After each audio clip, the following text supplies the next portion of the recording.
welcome to Side Action, episode 22 of season 7. My name is Jim Weglars, aka Wegs. You can follow me on X and Instagram at Wegspool. And I'm Coop. You can check me on Instagram at Dalton Cooper and on X at Mr. Grumpy Gills. Again, we are the Side Action Podcast. Make sure to check out the TikTok as always. Weekly, there's amazing TikToks that are. I've heard they're very entertaining. I've seen them, but I've heard. Are you on TikTok yet? I'm not, dude. but I've heard TikTok's going to be shut down on Sunday. I thought. I'm taking you TikTok famous, dude. Oh, nice. It's getting shut down on Sunday, you said? That's what I heard. Yeah, that's what I've read on Twitter. I don't know, or I guess on X. I keep calling it Twitter. So, and then I love how sounds like an Elon Musk conspiracy theory. But hey, you know what? That's fine. I'll move to what is it called? Threads, or I'll move to some other platform. They can't be stopped. Side Action is out there now. I know how to make those little videos to get everybody who likes it. And they just kind of look at it for a second and say, "What the hell? Who are these guys?" Yeah, can't stop, won't stop. That's right. That's right. It is. So we had a similar weekend last weekend. That was exciting. In fact, very similar because we went to the Bulls game. Of course, you had 100 level seats. I had nosebleeds. They did. The under hit. That was great. The under did hit. The Bulls total was just fine, but obviously the Wizards stink. So yeah. So how was the first game? You got the certificate for your girl, and then the Bulls horns and everything. Oh yeah, and she gave the horns away to a little kid. That was, I guess they were out of So it was a very heart-touching moment, if you will, heartfelt. But no, it was great. And the only thing I complain about our seats is that we sat like right next to the bench, or like just catty corner to the bench. They would never throw T-shirts that direction just because they don't want to hit one of the players. So I've learned my lesson. I've got to go opposite corner next time. That way you got a chance at T-shirts or something falling from the rafters. You know what I mean? They did the parachute T-shirts even. We could not get the parachute T-shirts because kind of hard to describe, but the United Center has a certain structure that they released them, and it was kind of like we were like there was an angled, I don't know, support beam or something. They were always released like in front of us a ways. They don't float backwards, you know. So physics, unless there was a big wind machine, never would have given us a T-shirt.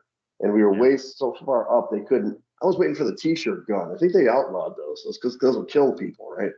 So bam, bam, like way up in the upper deck. They do it at the Bears games. They had a big gun. They did have a big gun that Friday night. The guy had like a big. It was like a big bull's mouth. No, it was like a gun. It was a hydro or whatever kind of contraption. It's definitely got some sort of gas, or if you will. All I know is it did not come up to wherever we were, 321 or something. That's we were up there. It was a fun night. It was fun. Oh, yeah. It's always a good time. Dry January is a little different. When you're out there having fun, everybody's boozing. You're like, maybe I'll go home early. It's kind of weird. Yeah.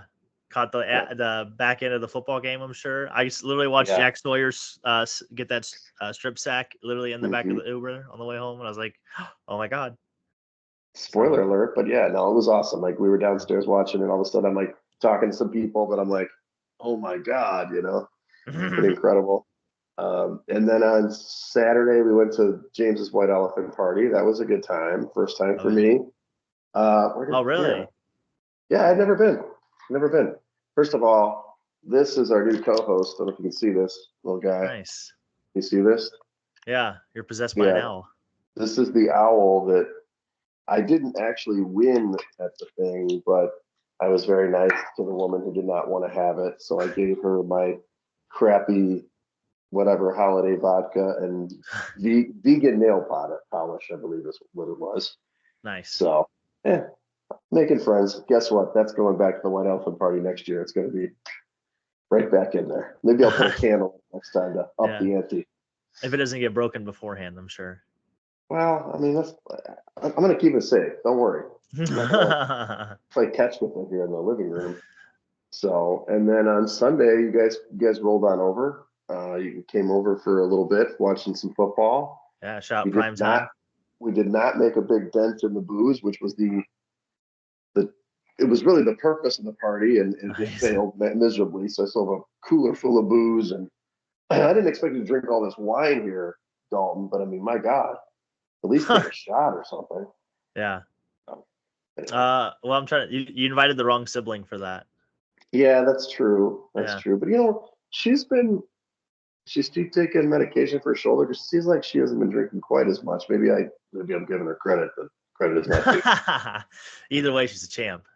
Yeah. So what about bowling, dude? Now, by the way, on TikTok, which I know you're not on, there's this guy, this pro bowler, Asian guy. I can't remember his name off the top of my head. Darren Tang. Could be. He's really good. He basically does this bowling off, like, pros versus Joes all the time, like club bowlers versus him. And he does usually beat him, but it gets exciting. I mean, the guy's got perfect form, but there's a bunch of bowling videos coming up now, dude. So you've infiltrated my TikTok feed. Shout out to that then. Hey, we got to grow the game. You know what I mean? Mm-hmm. Growing the game. But no, I mean, Tuesday night, it's been going pretty. We haven't lost a point in like 3 weeks, or 4 weeks. So we're getting into form here. I think we're a point out of first. So we've really made a run. So, but yeah, it's a good time. Tuesday nights. Good. Yeah, That's it's good. One of the cherishes. Jordan's still on the team? Oh yeah.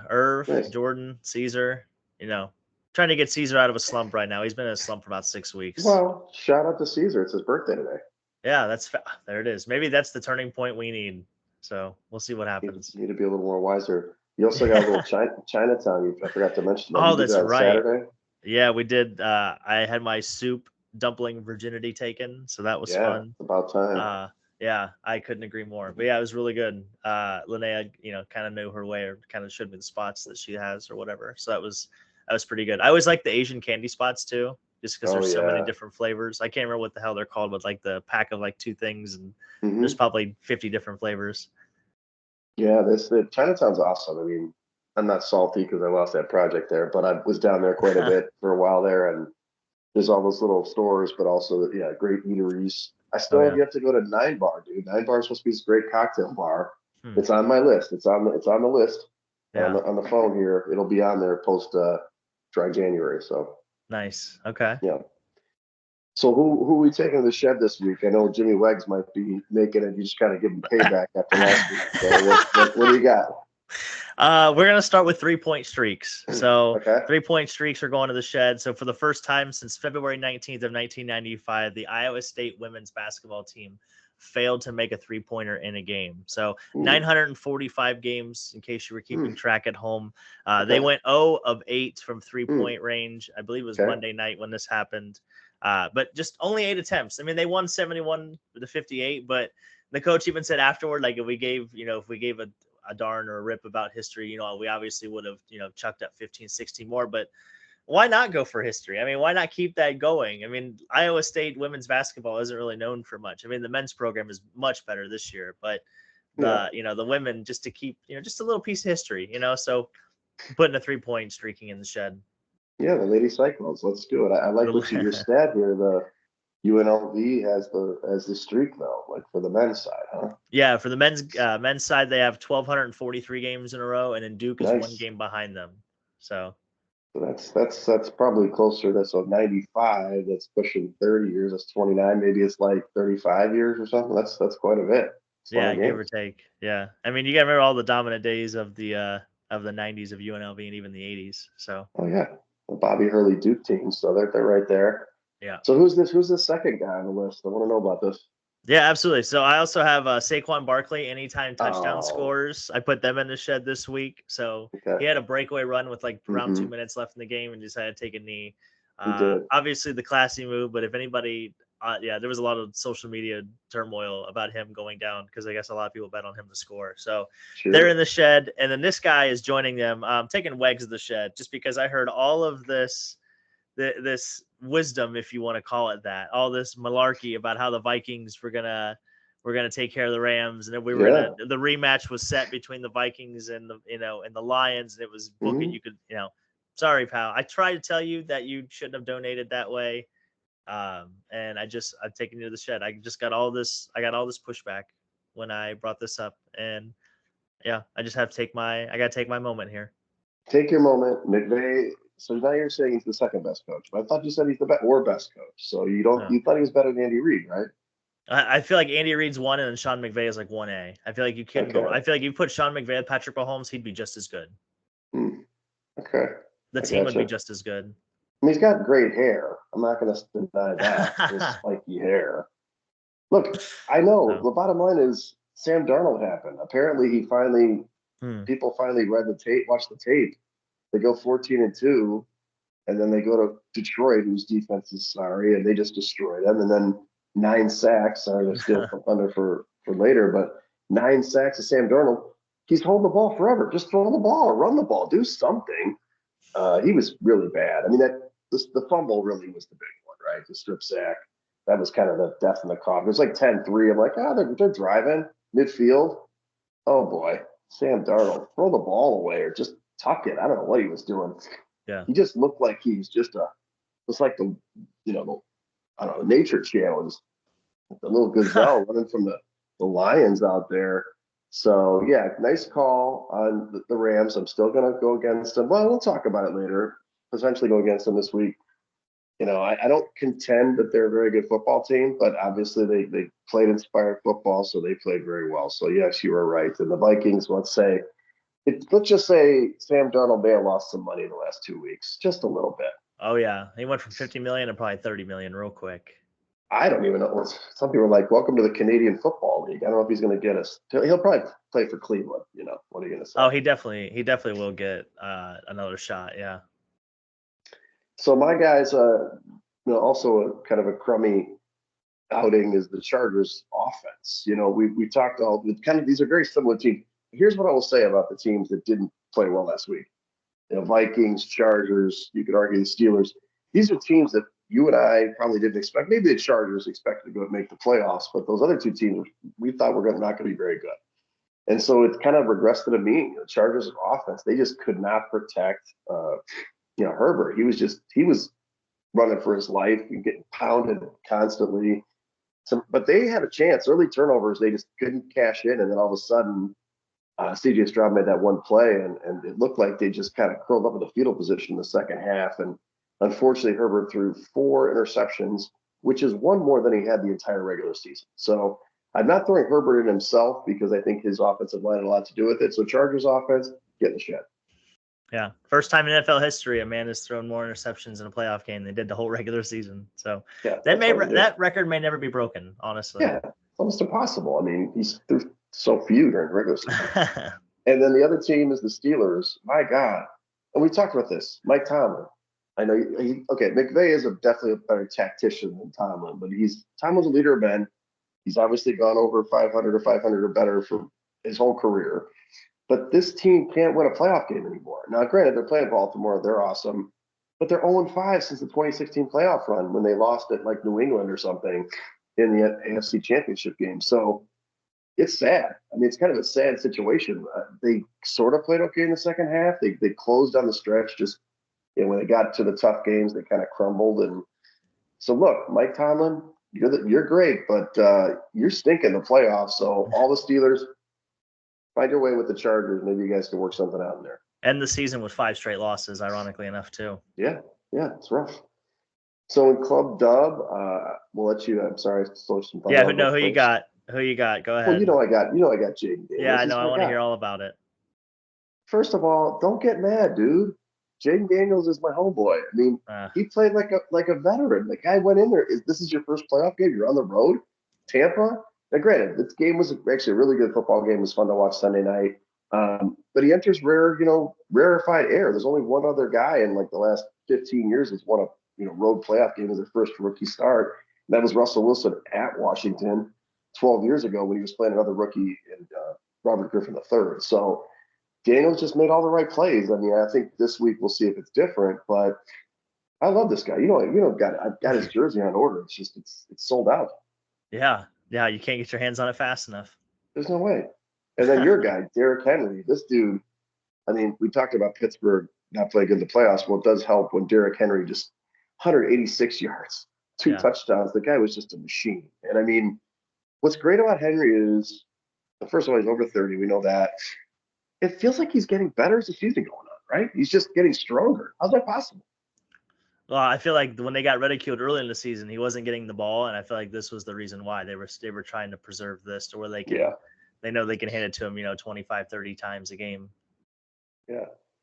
So I already took some thunder, but go ahead. Who do you have in Club Dub? No, you're good. I had the Rams defense just because they had a playoff record tying 9 sacks. And they made me look like a genius. Like you said, the sack fumble really took control of the game. And sometimes it looks like I know what I'm talking about. So I'm putting them in club dub. Yeah. Nice.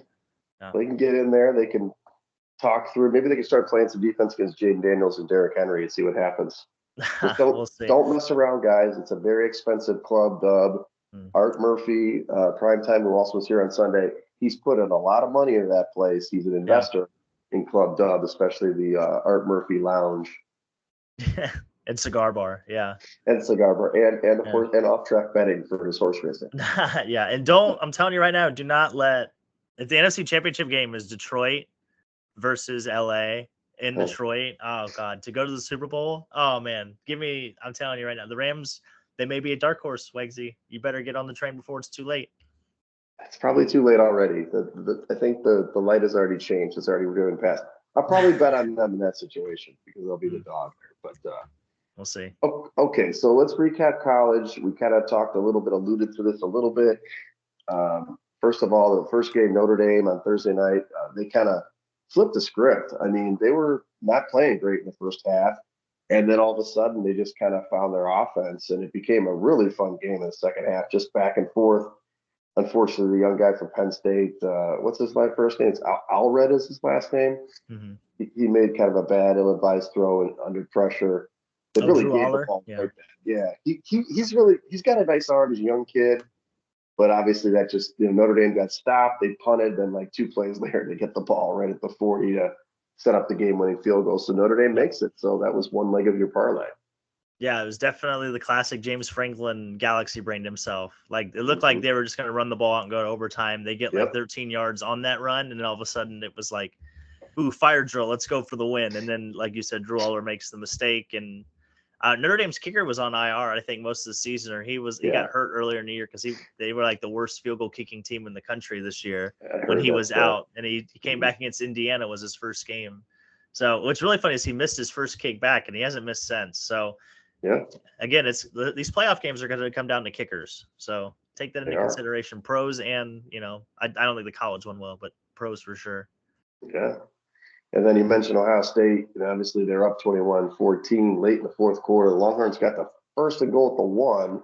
Now nobody talks about Ohio State basically pushing them back 7 or 8 yards in the first 3 plays, but fourth down, knocked down the QB, fumble, 85-yard return or something like that. That was just an awesome moment that we'll be seeing for the rest of college football playoff lore. So Ohio State wins the game 28-14 and covers the number. That was the big thing. I was like, oh, they're not going to cover. Oh no, they'll cover. They're good. They'll cover. Yeah, they're sneaking around. The big play, though, like you said, that sequence was second down. They did like an outside toss or like an outside pitch play that literally was going no. They lost like 7 yards on that play alone. Yeah, that was big. So that was just, I thought that was really dumb in that moment. I still don't understand why these teams are in these short yardage situations and want to run the ball from shotgun. It just makes no sense to me. But that's neither here nor there. But yeah, we got a pretty good matchup, I'd say, for the final. I mean, I think as best as we really could, the way the bracket was set up. Yeah, and you hit the plus 800 for the exacta there. So it's not, I guess it's an exacta sort of, not even pick the winner, but you got Notre Dame, Ohio State plus 800. It's a nice work. Yeah, and I got a Notre Dame future at plus 600. I got that the first week after they beat Indiana. So, but I'm hedging this week. I'm taking Ohio State minus the 8. Dalton hedges in the second. Yes, I think I do think the Buckeyes are going to win. I just kind of value picked my way here, so we'll see what happens. I mean, maybe your boy gets lucky. You never know. Yeah, exactly. And so since I failed to put in the line and spread for this week, I will read it off the phone. We've got the big game on Monday night. And then this is here we go. We've got Notre Dame is a 8-point dog, even though the higher seed, whatever, 46-point total. It looks like you do like Ohio State minus the 8. And then what about the total? I mean, you obviously, we know you like Ohio State in this one. Obviously, you have the future. So we talked about hedging, whether you're going to hedge or not. You can talk about that in a minute. But what about the total? You think this is going to be a grinder, or is this going to be kind of a little bit higher? Yeah, score? I would probably take the under. I mean, the Notre Dame is similar built to Michigan. They're just a lot better, obviously, from a skill position and defensive, side of the ball. But I just think Ohio State's got too many playmakers for one thing. So And Will Howard was mobile enough to get out. They really haven't used his legs really in this playoff run. He had a big fourth down run that they saved, literally a quarterback draw for, I think it was like the fourth quarter. So I think you'll see Will Howard's legs involved a lot more in this game. And I think that's going to be a big difference, is him extending plays or him just getting out of the pocket and running for it. Nice. And just so everybody knows, that's Monday, Martin Luther King Day, which I have off. Others do not. Sorry, everybody. That's the 20th at 6:30 p.m. Central Time. More on that later, but that's at the Mercedes-Benz Dome in Atlanta. So, not really a home field. I think both fans will travel big there. So Notre Dame hasn't been in this big game in a long time. So should be exciting. But you're going to get a new winner. I mean, Ohio State hasn't won since 2014, so that's been 10 years, and it's a long time. Yeah. Cardale Jones, man. Yeah, I don't play school. Yeah. Well, I know that Grabo's going to be super excited because he's a huge Notre Dame guy. So he won't make it to Rivers, but he's going to be watching on his lucky chair. I said he can't leave his lucky chair. You got to have a chance to check it out. So, well, let's get into the NFL. We've already alluded to some games already, and it's kind of weird. It's like you go from like 16 games a week or maybe 14, whatever. Now it's like you're down to like 4 games. Yeah, and they're going to be awesome, but then it goes to 2. That's just weird. So we'll start other things in a week or 2. So we kind of alluded to the Chargers going down, but we didn't talk about the Texans as much. They really played. I mean, I don't know where this team was all year. Their defense, of course, has been pretty solid, but C.J. Stroud looked a lot better. He looked terrible in the first, basically up before the 2-minute warning of the first half. He makes that critical play on 3rd and 16, like backed up at his own end, and then all of a sudden just was lit on fire. Just was playing great. Mixon played great, and they won it going away 32-12. It was quite a game. Yeah, and their defense showed up. They had a really good game plan for that, and it just shows. If anything, I think we all learned exactly what the Chargers need on offense, and this team will be ready to compete. I think that's what we really learned, is that we kind of knew the Texans could do this. We've seen the Texans defense show up and do this to people before this season. Again, you forget they beat Buffalo earlier this year. They did. And I think we learned a lot more about the Chargers this game than we did the Texans. I said. I mean, McConkey had 188 yards receiving in the game, so it wasn't his fault. He obviously had that big 80-yard touchdown, but it was like he was the only guy. Quentin Johnson couldn't catch the goddamn ball. Will Dissly just, dropped the first down and then popped it up for an interception. So they just need better. We've talked about it most of the year. This is kind of year 1 of the program. They have certainly made the playoffs, played pretty well, but I wouldn't throw Herbert on the bus too much, but, let's see some weapons around him. I would almost throw Ashton Genty in that backfield too. I think that'd be a really good draft pick for them. Obviously, they need to get a number 1 wide receiver, but if they can also get Genty in there, I think that would really help. Yeah, for sure. So guard, center guard. That's right. Help. We kind of already talked about the Ravens and the Steelers on both sides, but the 299 yards rushing on 50 carries, dude, that's just insane. That's just complete domination of a football team, even though they only won by 14. So the Ravens, I guess they like to run the ball. Yeah, they're a time of possession team, and that will kill you in the playoffs when you get one and done. Yeah, for sure. Bills, this was an interesting game. It started off kind of slow, like obviously Denver hit a big bomb. I think it was like the 4th or 5th play of the game to Franklin, 7-zip, and then the Bills were trying to run time of possession. That first half ran by in a minute, and it was like, oh, we're only up 10-7, and they actually missed a field goal at the half, and it was kind of like, boy, the Bills are kind of playing with their food. But in the second half, they just wore them down. I guess they wore down Denver and finally started doing. They had time possession of almost 42 minutes in this one, and they ran 72 plays, bro, for that 31-7 win. So they covered easily in the end, and everybody got theirs. Yeah, James Cook was really good. He had over 100 yards. Josh Allen only had 6 incompletions. I think he was like 20 of 26 and had a couple touchdowns. So, yeah, they got Ty Johnson involved. He seemed to be like the difference maker out of the backfield. Seemed to give the Broncos defense some trouble. And he also had that great catch in the back of the end zone, though, too. 4th and 1. They were only up 13-7, 4th and 1. That was kind of a huge play there. They don't get that. Yeah. Then the Eagles, it wasn't a great game. It wasn't pretty. Green Bay honestly played like garbage. They had a lot of turnovers, 3 interceptions from Jordan Love. They had 8 penalties in the game. They were still hanging around, though. The Eagles, so when you watch the game, it's like one of those back in the 80s, the Bears were so great and dominant.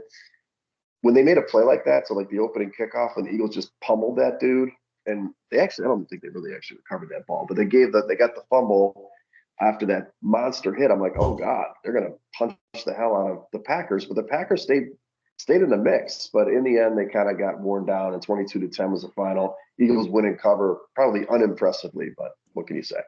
Yeah, they lost 5 offensive starters this game. The Packers did 2 linemen, 2 wide receivers, or maybe it was 3 linemen and 2 wide receivers. But yeah, it's tough when you get in against the Eagles defensive line and you're missing 2 or 3 of your starting offensive linemen. That's never a win in a situation like that. It's tough.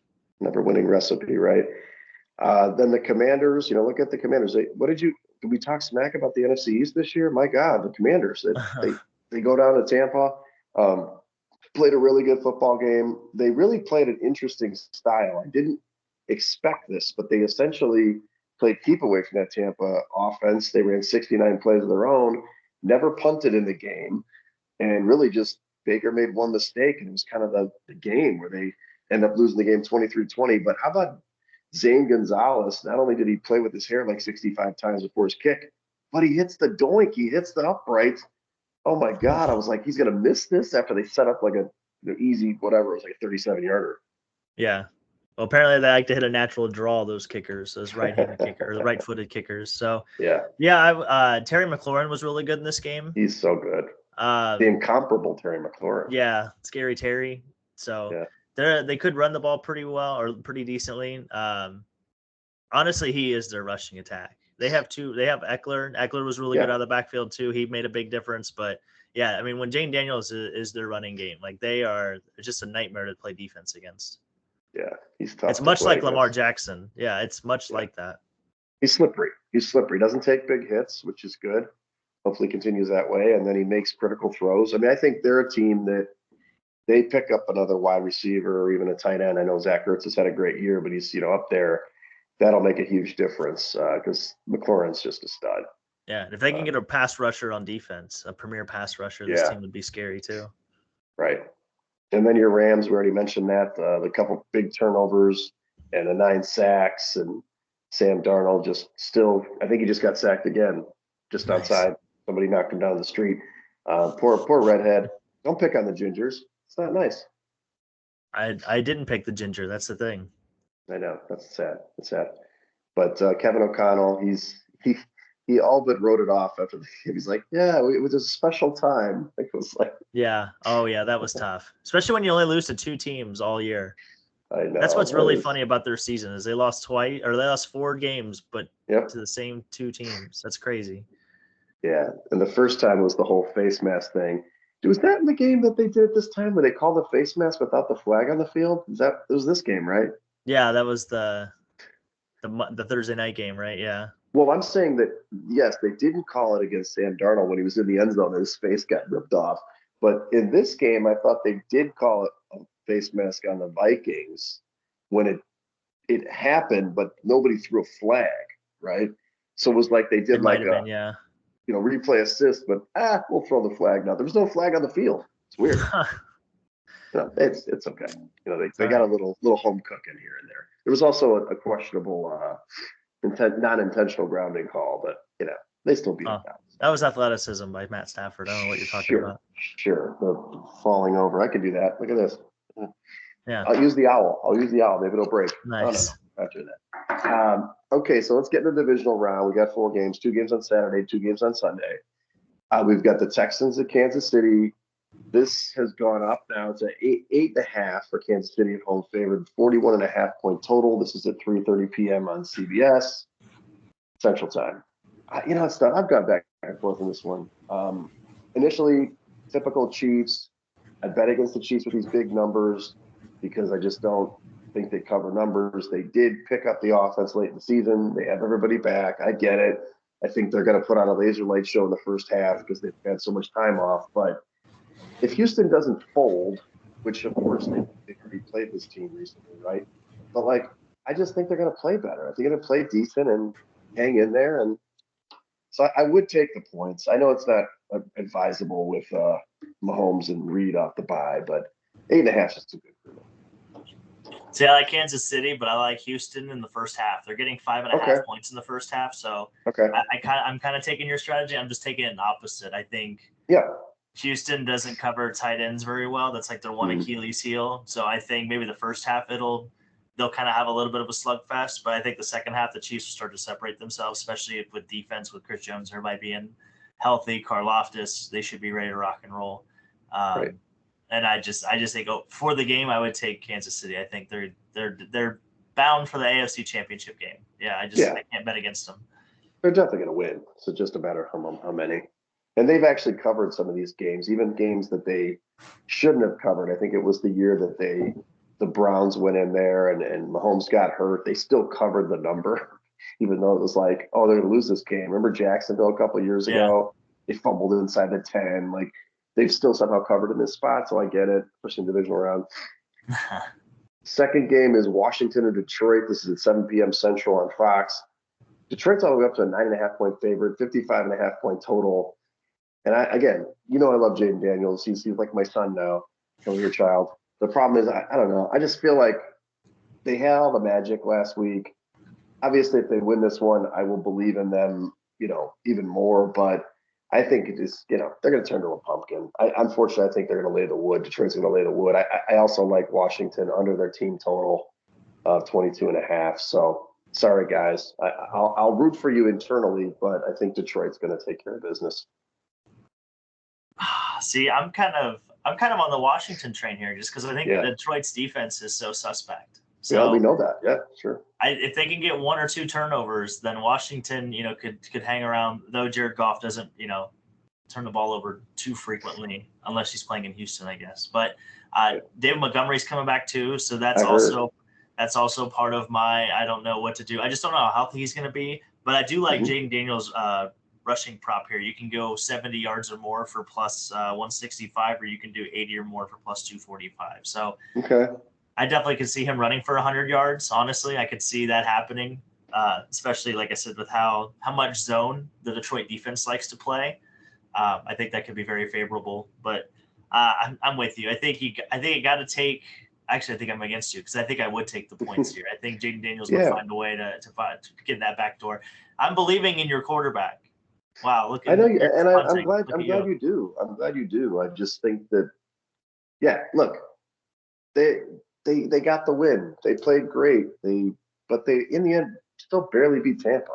I don't know. I just, they're going to punt this game, FYI. Or if there's no punts, that's exciting.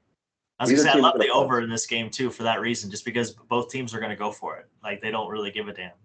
Yeah. Well, we'll see. I'm rooting for the Washington, but I don't think they're going to do it. But we'll see how it goes. 55.5 is the over-under. Wow. I know. Yeah, I'll take the over. I take the over. I know. All right, so now we get to Sunday. Here's your game, Rams-Philly. That's at 2 p.m. Central on Fox.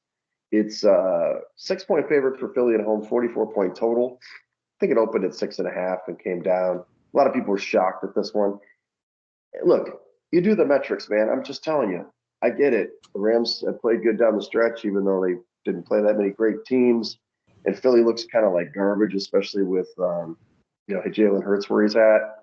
But 3 weeks ago, before Hurts got hurt, that Philly was a wrecking crew, right? They just can't be stopped. So I just think that defensive line is going to take care of business, dude. When Stafford gets pressured, it's going to be pressure. But I did, in the article, I keep waffling this one. I did put, Philly minus the 6, but I would not bet that. I would definitely go in game and probably wait and see if the Rams score early and get a better number for Philly, because it's just a bad number for Philly. Yeah, no, I that's kind of how I am with this as well. Because to your point, I just think that the defensive line of Philadelphia, I mean, if they win this game, it's because Cooper Kupp finally showed up again. Like, Cooper Kupp became vintage Cooper Kupp. That's like the only way I can see is if Puka and Coop both go off, and they can find a way to put up 27 points or 30 points, because I think that's about how many it's going to take. Just for Saquon Barkley ran for like 250 yards against them, 5 or 6 weeks ago now. So he had 2 70-yard runs in the game, but yes, he dominated.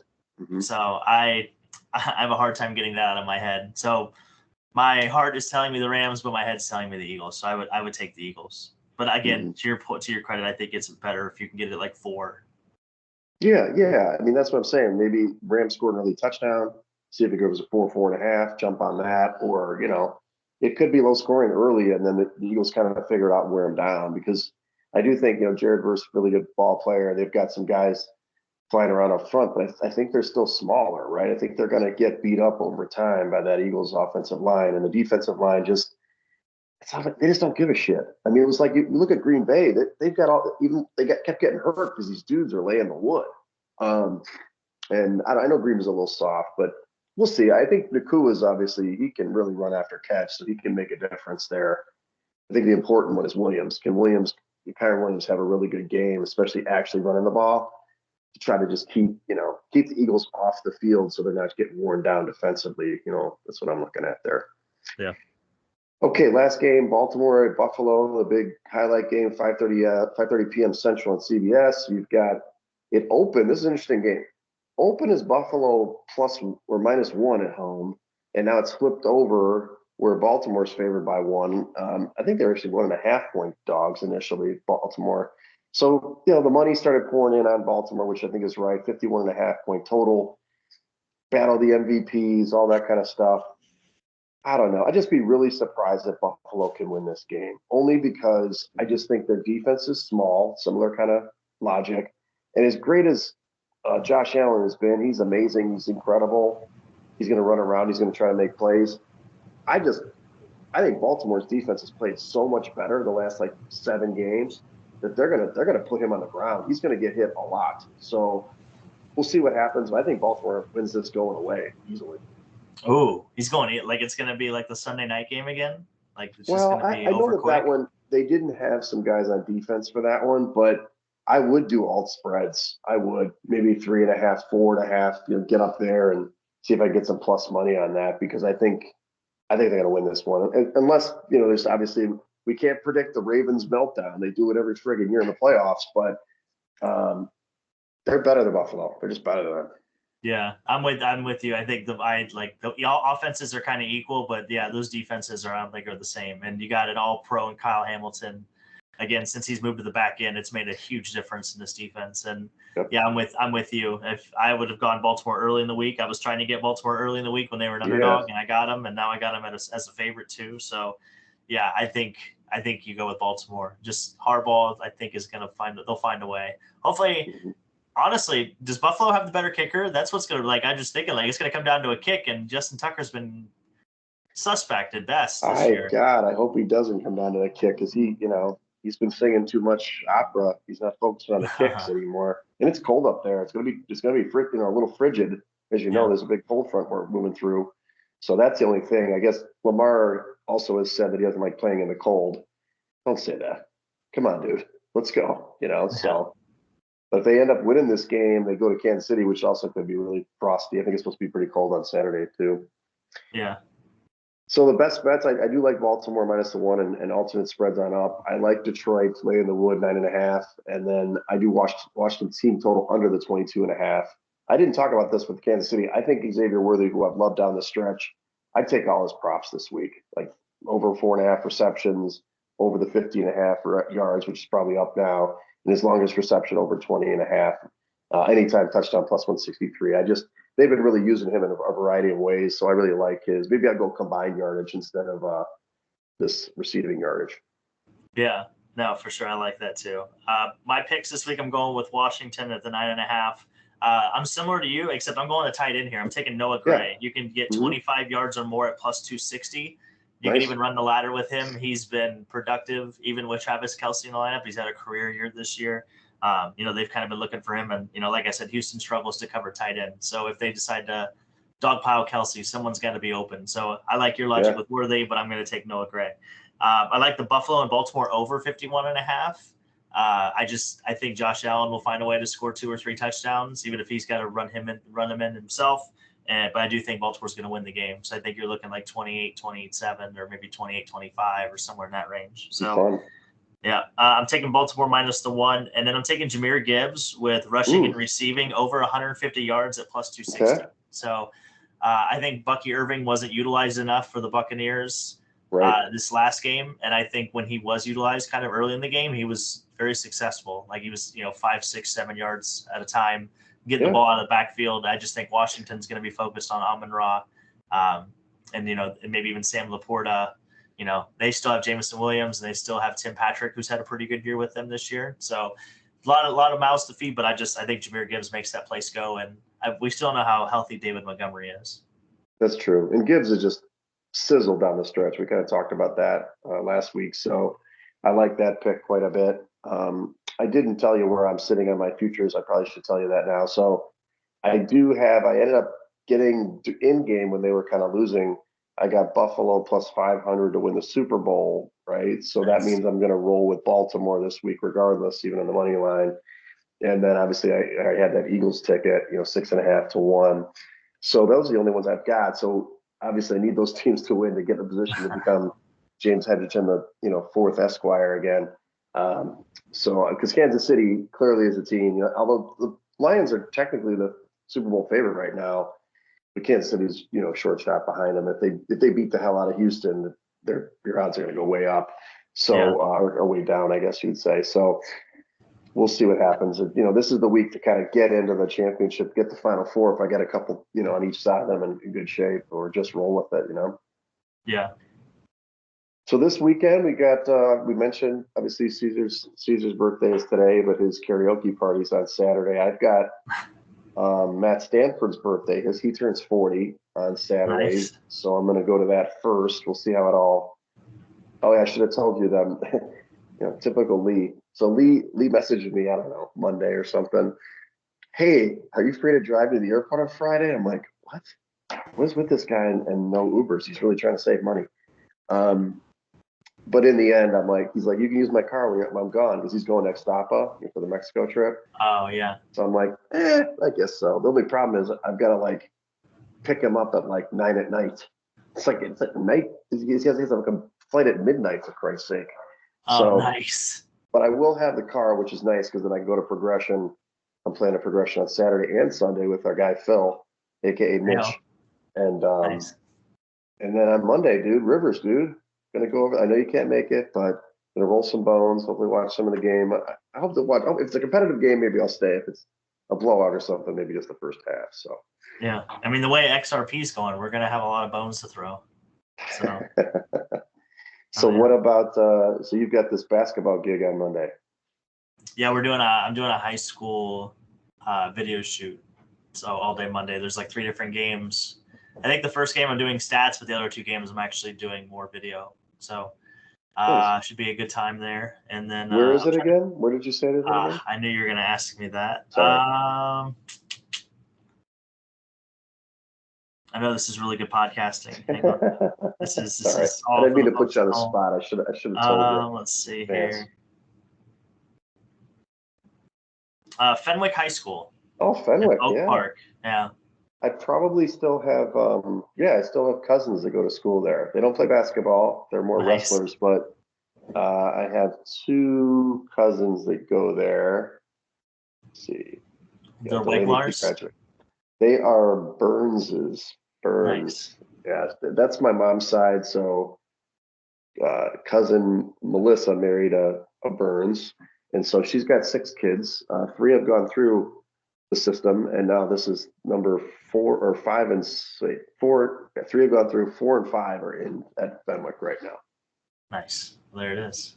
There you go. Fenwick. What can you be said? So if you haven't been there, it's a pretty cool school. I mean, it's obviously Catholic school and stuff like that, but yeah, awesome. Anything else going on? I guess By the way, it was funny that when I saw the hat. Remember when somebody gave the hat those away? Are awesome. As the white elephant? What the hell they're doing? I don't know what the hell they're thinking. Yeah, that's hat is cool. There's only 1,000 of them or 10,000 of them out there anyway. Yeah, exactly. And it's a free hat. It's actually pretty nice. It's actually nice. A nice free hat. Yeah, it's not a cheap one. Yeah, it's not cheap. Yeah, because usually when you go to those giveaway games, it's crap, right? It's just it's very cheap and not well done. But that's a very well done hat. Yeah, that's good. And then the artist, Benny the Bull. Shout out to Benny. Shout out to Benny and shout out to the artist. She was cute.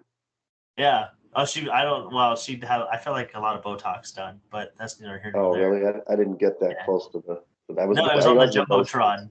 Yeah, no, I can't tell. Oh my God. Way in the nosebleeds. Speaking of the Jumbotron, how can we not mention the kid who killed it on the dance cam? How could we not? I can't believe we've gone this far now. You mentioned this kid, but shout out to the kid in like 221. He was in the club level. Yeah. Jim, he might be better dancer than you. He just might. I will tell you this. I noticed this, and of course it makes sense. He was doing his moves, was good. All of a sudden he started doing the hip thrust. People went wild. It was like over. It was over. He was doing the full little hip thrust, and he knew how to. They kept going back to him like 3 or 4 times during the game. Oh, yeah. He's like, yeah. So yeah, I mean, exploitation of children. But yeah, dude, he's got some moves. I'm not gonna lie. He's got some shake, got some shimmy, and he's got some bake too. I'm sure there was some. Yeah, exactly. There's some lovables probably trying to talk to him after the game. I can only imagine. But yeah, no, I wish I could have half the moves that kid did. I think you can learn. There's still time. Yeah. So we'll follow us at Side Action Pod on X and Side Action Podcast on Instagram, and then follow us at I'll be at Wegs on X on Instagram. Nice. And you can follow me on Instagram on at Dalton Cooper, and then on X at Mr. Grumpy Gills. I'm Coop. We are the Side Action Podcast. Make sure to check us out wherever you get your podcasts. Give us a follow on social media, and happy betting, James. Happy betting, and if TikTok is going to go off on Saturday, you got to catch the video before this next video. I don't know what's going to be on there, but the last time sign off. Yeah, it's pretty exciting. We're supposed to do some more dance videos, but you haven't. It's okay. We'll do them maybe at the karaoke. We'll put in a video. Exactly. Yeah, there you go. Do. It's all these girls like doing these like sharp little moves. What are they doing all the time? I don't know. I can't dance. So don't look at me. All right, everybody. Take care. Love you guys.